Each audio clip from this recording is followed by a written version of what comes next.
All right, what's going on, everyone? Dr. Coons here. We're back. Last week we went over the top 7 best exercises you can do with elastic loop bands.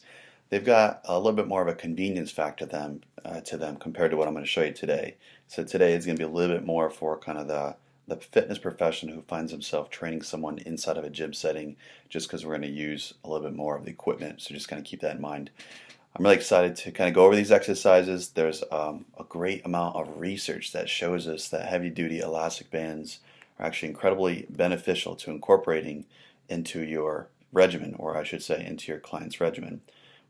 In fact, Dr. Mike Massey and I, you might know Mike, he and I actually did a research study together in graduate school talking about the benefits of elastic resistance. And we talked about the scientific and practical applications. In fact, I'll go ahead and post the link down below if you wanted to take a look at this article. It's a few years back, but it's more practical and research based than ever. And we talked about utilizing the elastic bands with the bench press. And it has practical applications and extrapolations into other movements as well. But what we found is that it's really wonderful to improve neuromuscular recruitment and your ability to fire some of those like sticky or stubborn muscles that don't quite fire well. Really incorporating a heavy duty elastic band can do wonders for that. So without further ado, let's get into it. So the first one I'll show you that I'd like you guys to play around with is a deadlift setting. So you can see that I'm standing on the band. I looped it around the barbell. All right. And this would work for potentially barbells, and you can even kind of wrap it around dumbbells, but I wanted to show you the barbell variation today. Now you have to consider like the amount of resistance that the elastic band that you're using. So this is a medium one, but when you get to that end range, there's a lot of torque on it. It can be a great way of solidifying the end range position of a deadlift. So there's not nearly as much tension as the bottom, okay? But by the time I get all the way to the top, my glutes, my core, my low back is working really hard. So this is definitely one of my favorites to use with with an elastic band. So with the heavy duty elastic band, I also incorporate it with the bench press, and that's actually the one that Mike and I did the research study on. So you can see with my setup, I just pause it there. I loop it underneath the bench, and this is our Anytime Fitness here in Pineville. But I'm sure a traditional bench would work just fine. So you'll kind of wrap it around. It'll go underneath the seat, and then on the other side. So again, at this one you'll have the most leverage at the top. All right, so it'll really be working on a lockout. Great for tricep and chest activation, of course, but really good for a lockout with the chest. So the bench press is the second thing that I want to show you. Just a side view here. You can see at the bottom, there's not going to be nearly as much tension, and then a good lockout at the top. And like I said, not everyone's here for PRs or going for huge records and stuff like that. It's just a good thing in general to provide a different type of stimulus. And you're going to see a lot of people, as I'm setting up here for the squat, a lot of people are going to be like kind of wowed as to like how they have to fight that band to recruit those muscles needed. A lot of times it incorporates a great amount of co-contraction and your stability muscles needed. So this alone can flip the switch for the brain to kind of figure out how the heck am I going to stabilize with these bands. So squats, most of the leverage is going to be pulling you at the top. Great addition for a squat, and can really fire the quads and glutes much better. As a reminder, squats are predominantly quad dominant exercises. So you probably won't feel them, feeling much more hamstrings or anything like that with this. But in terms of the sticking point, coming out of the bottom and then driving up with the quads, the squats make really the third best exercise to do with the heavy duty elastic bands. So believe it or not, I really enjoy doing isolated bicep curls with elastic bands. And I like to use an elastic band with the incline bench. So we're doing it one at a time, and you'll even find that there's some core work needed because there's kind of an anti-rotation component to it. So instead of your just traditional standing dumbbell curl, well, you'll see I'm pulling I'm pulling the arm up, and that way I'm able to incorporate an eccentric progression with a traditional bicep curl. So it's a really nice, unique variation. I know not everyone's here for the guns out. Hey, having strong biceps doesn't hurt, and it can actually be a great way to co-contract and stabilize at the shoulder. So this actually makes the fourth one that you could do.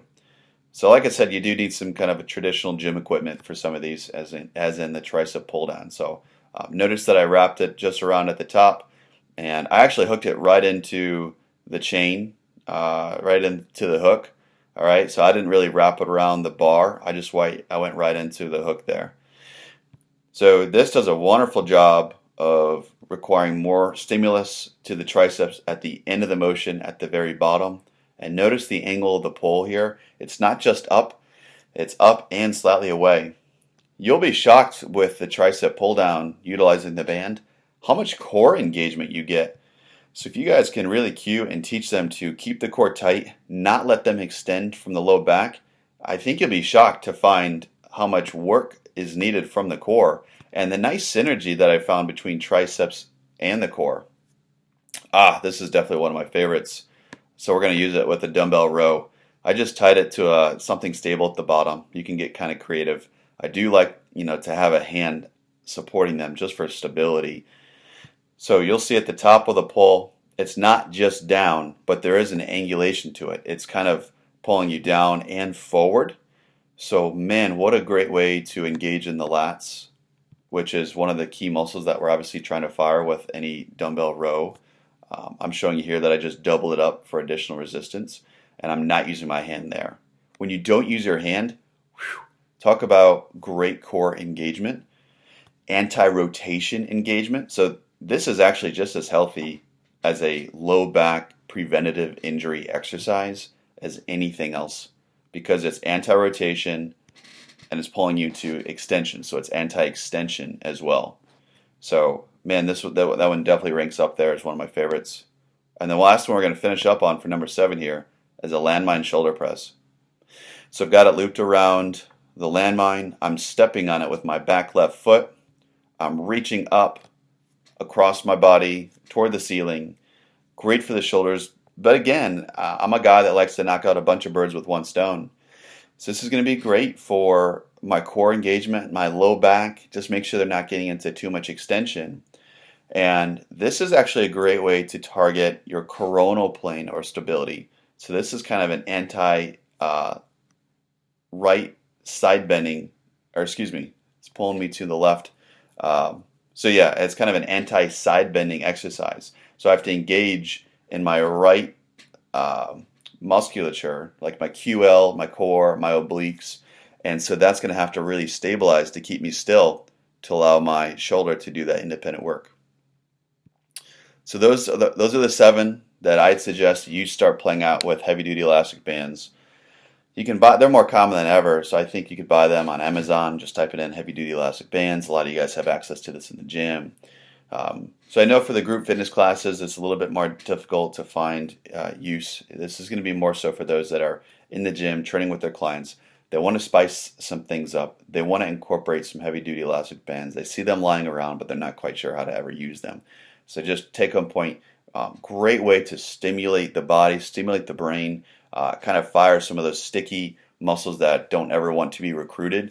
This can kind of take you up that next notch. And I think you'll just see kind of a wow factor as you see your clients trying to learn how to balance and fire.